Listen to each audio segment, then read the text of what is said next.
It's To Write Love on Our Arms Day, and I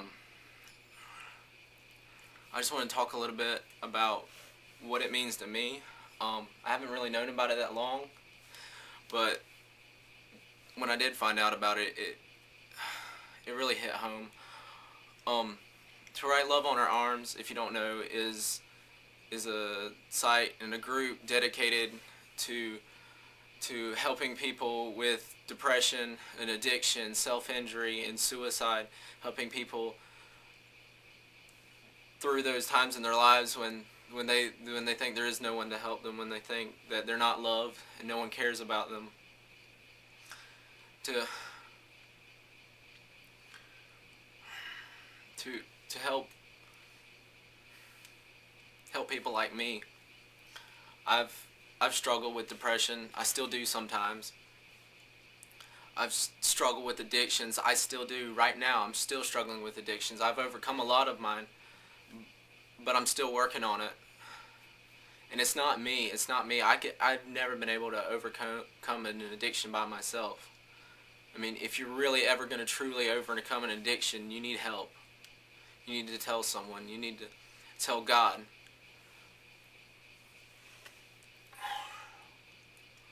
I've dealt with self-injuries. I've dealt with self-injury a lot. Um, through middle school and beginning of high school, I used to cut myself, and I did it pretty often. Um,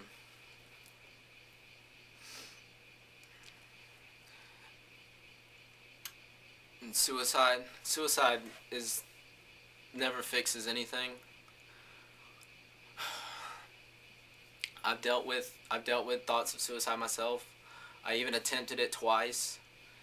Um, it's and parents, please, if your child tells you they tried to commit suicide or they're thinking about it, don't don't fuss at them and tell them, and don't put them down for that. Don't don't look at them like they're less of a person, or get upset with them. You need they're crying out for help. They want help. They want somebody to they they might even know that you love them, but they know you're not showing it, or you're not showing it enough. Um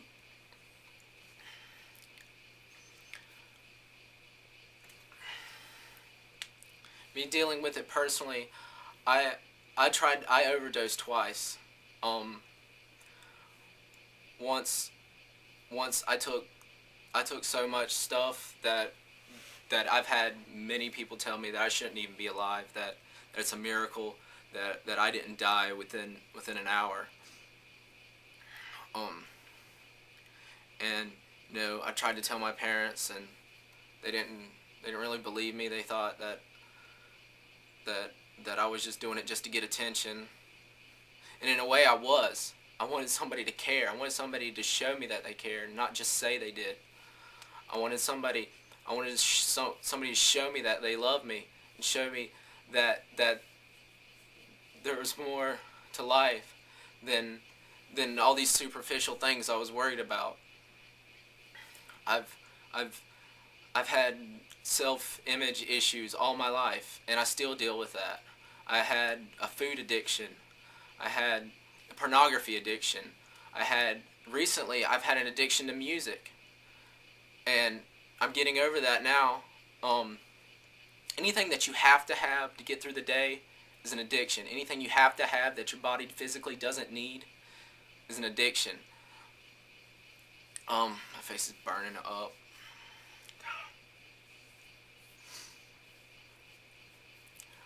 Um,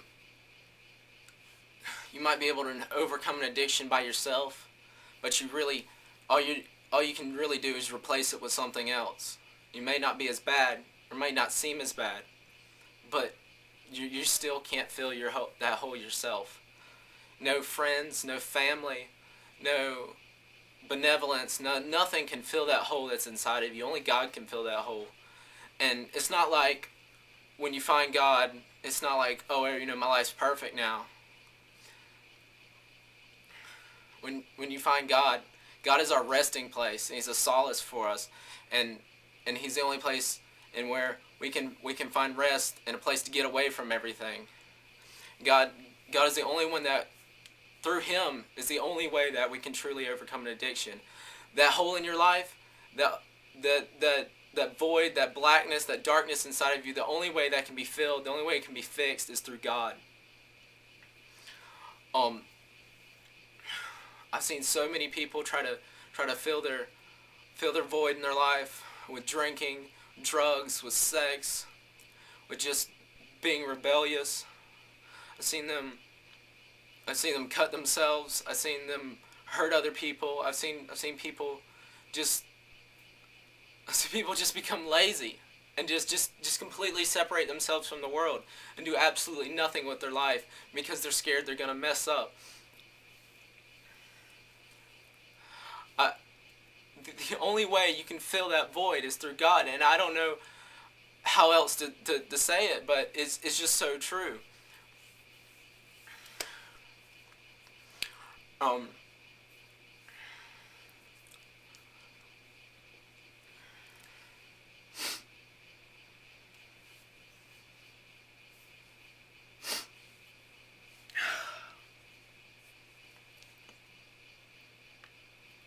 so if you're having problems, if you have an addiction, if you have if you have if you have a problem with self-injury or thinking about suicide, talk to someone. It doesn't matter. There's chances are you just talk to just a few people, just 3 or 4 people. Somebody's going to be there enough, and they're just going to care, and and somebody out there will show you the truth. All you have to do is look for it. Now, when I say God is the only one that can fill your life, I don't mean religion. Religion is just another crutch. It's just another. It's just another way to try to get around things. I'm talking about actually getting in a real relationship with God, where where God is your closest friend. He's your Father. He's your everything. He wants to come inside of your life and make things right. You know, things will still go wrong, but you know it's for the better. You always know that if you do what God wants you to do, that everything is going to work out in the end. You might not be able to handle everything, but that's why God's there for you. That God wants to show us that He can be everything to us, and that He's not somebody. He's not just our scapegoat out of hell. He's not just get out of jail free card.